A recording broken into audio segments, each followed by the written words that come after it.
What does being creative mean to you? Creative is the essence of being human for me. It's solving problems, it's finding new ways to do things.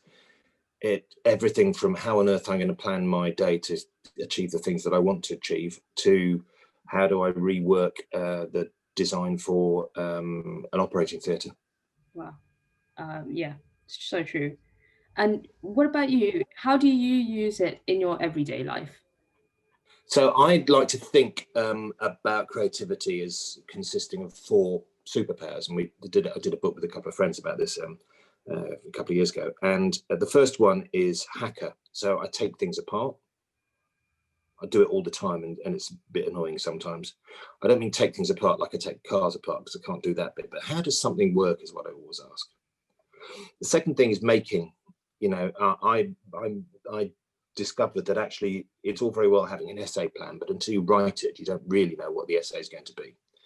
And the third thing is teaching it. So unless I can explain a subject to somebody else, or explain what I'm working on, explain why that's a good, it's really not clear enough. And I've not actually used my creativity at all. And the fourth and final thing is that I'm a thief. I'm a magpie, as the Philip Pullman describes himself. He says his demon would be a magpie.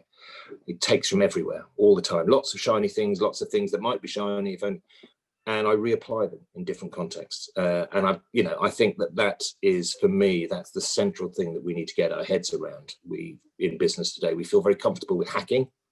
We feel okay when we make something, things will always turn up when we make it, but as long as we've got a good plan. And with, yes, teaching, I buy that, but the thieving bit, we're uncomfortable in our culture. And I just think that that's sad. And I've got a mission to teach people to copy. Good. I'm glad. Makes me feel less guilty. Well, copy well or copy bad. I mean, so for example, George Harrison didn't know that when he wrote My Sweet Lord, he was actually rewriting an old what's it, Max? Well, brain's gone. An old song from the 60s, but it's exactly the same chords, and in fact, the guitar solo that he's got in My Sweet Lord fits exactly the right place. He's So Fine is the song for the chiffons, but it's just subconscious. He did it. He didn't mean to, and it's sort of slightly embarrassing because in the end he ended up buying that. The publishing of it, when the Beatles involved in buying a huge deal, publishing deal. Anyway, so copying is fine so long as you do it with the right intent. If you pass it off, your work as somebody else's work as yours, then that's sort of cheating, isn't it? But all of us borrow from everyone else. You know, languages borrow from other languages. English is so successful, I think, because it's a mongrel language. It steals from anywhere, from Bengali, Urdu, Welsh, French, Flemish, Dutch, whatever. It's just a great, it's a great thieving language. It's brilliant. And all of the music that we've ever got is borrowed from someone who made music before. Yeah, so true. Yeah, and all of our culture that we value so much is borrowed from somewhere, someone else. Its traditions are really interesting because they're passed down. Yeah. We think about it passed down, but actually we dragged them down. We learn them from the previous generation, and keep what we want and then leave behind what we don't want. In companies, you often see that this is, there are strong traditions. This is how we do it round here. And that can be quite difficult to change because people are copying very closely. And one of the jobs as a leader is to unlock that behavior and encourage people to some other behavior. But copying is such a central part of who we are. It's almost like mimeo ergo sum, as opposed to copio ergo sum, which would be I copy, therefore I am. That's a central part of what it is to be human, and it's therefore a central part of creativity, however you choose to define it. It's so true. So in that spirit, how do you find your inspiration? I'll put it another way. How do I stop the inspiration coming in? Because I think if you get used to seeing things as potential material that you can use, if you can control it coming in, you have a little bit of space to actually process that stuff. But once you get used to doing it, it's everywhere. It's everywhere. You realize that that actually there's a story about Elvis Presley that I could use in that book, or there's a story about there's a particular way that Microsoft went to market early on, which is something that a food company I'm advising could actually borrow and take on. So, you know, it's all everywhere. And I think I've got boxes and boxes of moleskin notebooks, boxes and boxes and boxes, because, and I'm going through them at the moment because I just need a bit more bookshelf space. I'm going through them and noting stuff that I thought was interesting in each of them. I think it'll take me most of the year to get through them, but and rewriting them or redrawing the insights into another moleskin book. So there's lots of stuff that we've got that's around us that we can use, and I do it all the time. Do it all the time, and I'm okay with it, as opposed to, no, I must be sitting on the top of a hill or on a cliff top with the wind blowing in my face, having one moment of divine inspiration where the clouds part and the sun comes down and the music starts. Ooh, ooh. That's just not, you know, it's just not creativity at all. That's someone standing on the top of a mountain having a religious experience. Yeah, that's very Sound of Music. Yes, exactly. So is there anything that stops you from being creative? Fear. Mm. I mean, partly, you know, fear of what people think about me, fear of what they'll think about the ideas.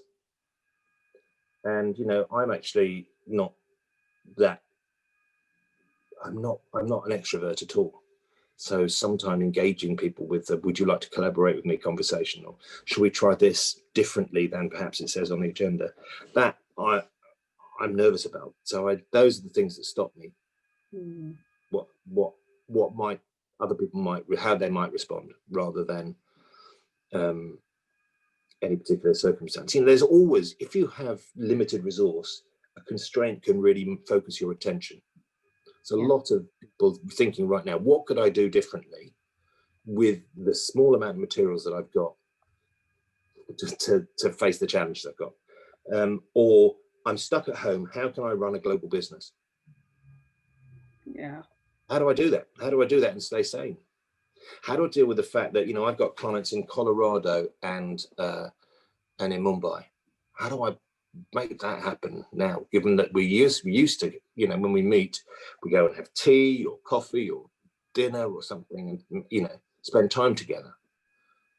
We can't do that.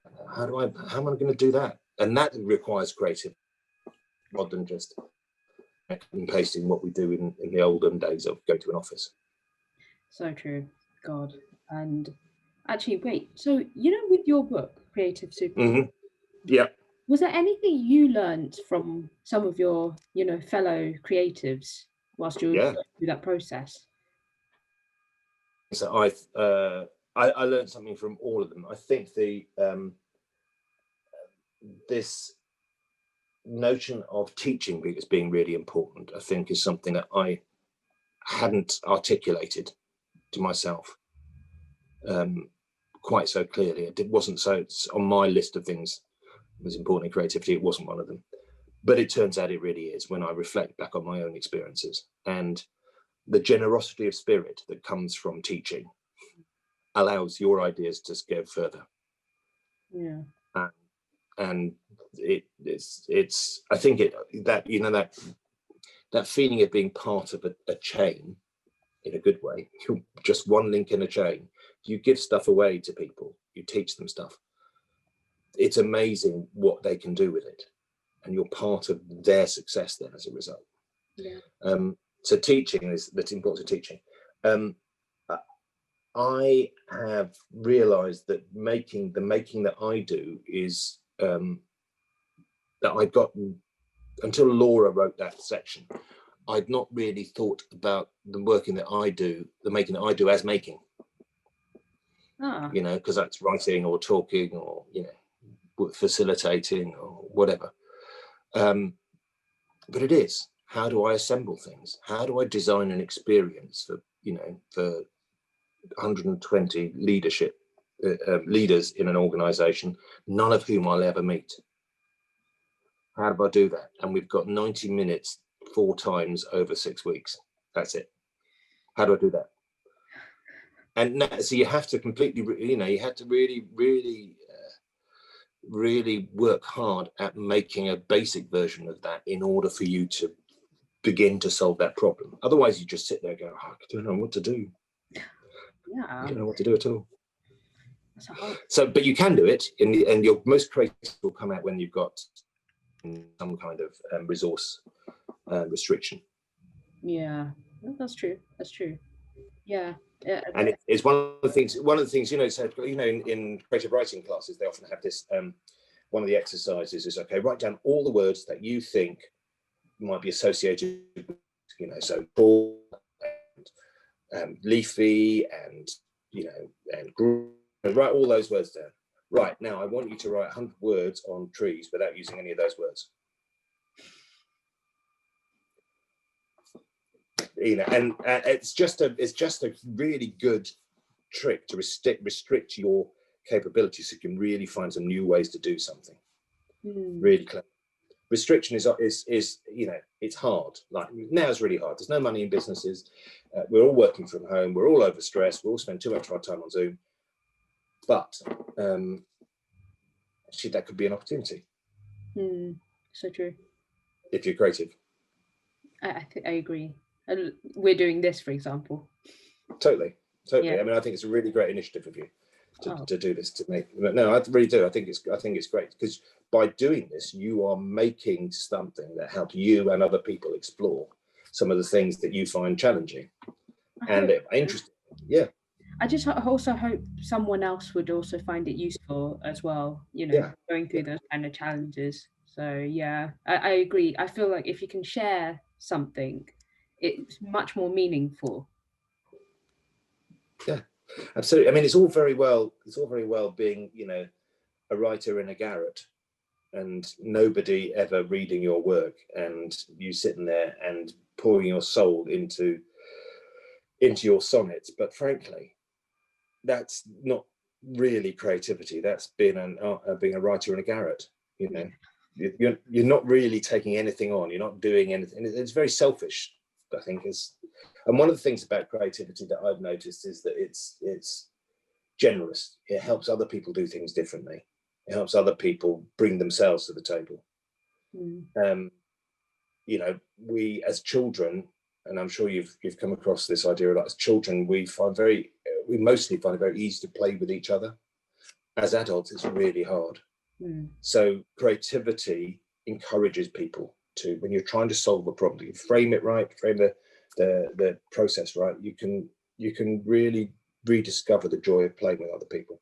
It's brilliant. Definitely. I'm like, we're social animals, so we should be, interacting all the time, but for some reason we're told not to as we get older. Yeah. I mean, look at the way that offices are designed. Remember the office thing, when those rows of desks, the cubicles. Little cubicles. It's just awful. What does that say to you? There's the language of the office, the design language of cattle, really. Yeah. Or battery hens or something like that. And how, what function as a human can you really possibly perform there? It's just awful. That's kind of like robots, We're not robots. I think this is one of the really interesting things that I keep bumping up against when I'm doing leadership stuff in organizations or change programs, is that the underlying assumption that being inherited by most modern management theory is that people are just lazy machines. Yeah. To do so much better, but humans are just messy and difficult, and they get in the way, and they have ideas of their own and questions, and if I had robots, it'd be easy, no arguing. And also, just our brains work so much faster than a computer does. It will always be so much more advanced and more sophisticated than a computer would. No, exactly. And we have to, the computer will only work on the instructions we give it, and that's why, for example, in the world of personal finance, the instructions there are based on a view of what it is to be a good citizen, a good customer of a bank. And those are taken from mid-century USA, fundamentally. And that's why there's gender and race bias in those large data sets. So that's the assumptions that have been plugged in by the people who've been collecting the data. That's the problem, and it's still happening. Yeah. It's still happening. Oh, totally, yeah. I think you might have heard of the Invisible Woman by Caroline Gado Perez, which obviously is talking about algorithms from a male perspective. So yeah, no, totally. It's just crazy, right? When you look at it, you go, where does this come from? And the ideas in management come from basically from Henry Ford and that era of management theory. We basically saw people there was a perfect way to do every single job, and it was broken down to a certain component, and you then had to just repeat those jobs on the production line. Right. Oh God. So that's how machine would do it. Yeah, no, exactly. And that's why still human beings are seen as a resource. Human resource. Like human resources, yeah, exactly. Whereas the reality of humans is much more interesting. And one of the things that the smaller labour forces in the digital era are showing is the stuff that you can do with an organisation when it doesn't have it. You can unleash creativity if you do it right. If you still keep on imposing the old ideas of what it is to be human and the role of creativity, well, you're just going to have trouble. So true. Yeah. I think they're starting to shift their ideas a little bit in terms of making it a bit more playful. Like I always think of, like, say, the Google Campus and things like that. Yeah. But the interesting thing about Google Campus is that, so a friend of mine is an award-winning office design architect, and he says that there have been basically 3 briefs. There have been the Google brief, could you make me a Google Campus office, please? Then there's the high-tech brief, can you make it more like a lab, like really, really crazy, steam, it's exciting. And then the third one is, can you make it like an old-fashioned lawyer's office? So that's I know, which is weird, right? So, but those are the 3 briefs. I know, the only 3 briefs. You go, well, there must be more. No, that's all there is. People want to create an office that is playful like Google, but still have the desks lined up in rows. And or they want this second one, which is super minimalist, futurist kind of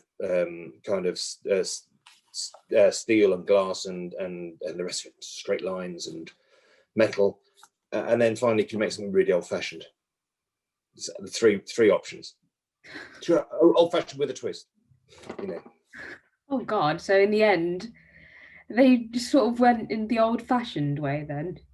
Yeah, well, some of them do. Yeah, absolutely. The Google thing is just such an old, it's hackneyed now. And I live just a short walk away from the new Google European headquarters in King's Cross. And when that's built, it's going to be really, because it was designed 5 years ago. It'd be really interesting to see whether it chimes with the world that we've got, because it's going to be basically like a big cruise ship. That's seriously. Yeah. God. Yeah. Actually. Oh, you're down in King's. Yeah, you're up in King's Cross. Yeah, of course. I know the area well. But of course. Oh, it's in those warehouse areas. The old. That's right. Yeah. The cold drop yard. Yes. And all of that. Granary Square. It is. Okay, I see. I don't think I've seen it yet, but yeah. But Mark, again, thank you so much for talking. You're welcome. With me and spending so much time. I apologize for all the technical issues at the beginning. Silly. Always the same with me. Don't worry. Listen, if there's one thought to take away from this, it's this, which is that creativity is our greatest gift. Yeah. It allows us to use the minds of other people and the experiences of other people to solve problems together, theoretically, strategically, if you like, but also then to make them. Because nobody wants to have an idea or a strategy imposed on them. They all like to feel that they're part of doing so, working out how we're going to solve this. And it has to be a team game. Yeah. It has to be a team game. Even if you're a writer of that terrible thing, fiction, even if you do that, it's a team game. There are other people that you take stuff from. Everyone has ever existed. Everyone that you come across, all the books and comics and the rest of it you've read, all of that, and your publisher and your editor and the critics and other writers. It's always a team game. That's really interesting. Yeah, that's true. Even if you think you're working by yourself, it is a team game. Yeah, no, totally. You know, we never escape the other people in our lives, and the ones who've shaped the behaviour and the ideas of those people in our lives, and the ones who came before us. You can never escape it, as much as we think that we can, you know, get away from our parents and our parents' friends. And then I've got a quote on the wall. One of my great uncle shouted at my parents' wedding, which has always touched me as being great. And it's just not, it's not very, you know, well articulated. It just says, "We're not buggered yet, Al." And I think that attitude is something that I've learned from my mother, and it's come through to me, and I've taken it on. You know, with nothing. It may look dark, but we're going to be fine. Yeah, that's true. We are going to get out of it. Yeah. Especially now, I think that's actually a really nice quote. Good. Fantastic. Thank you. Well, listen. Really appreciate it. You're welcome.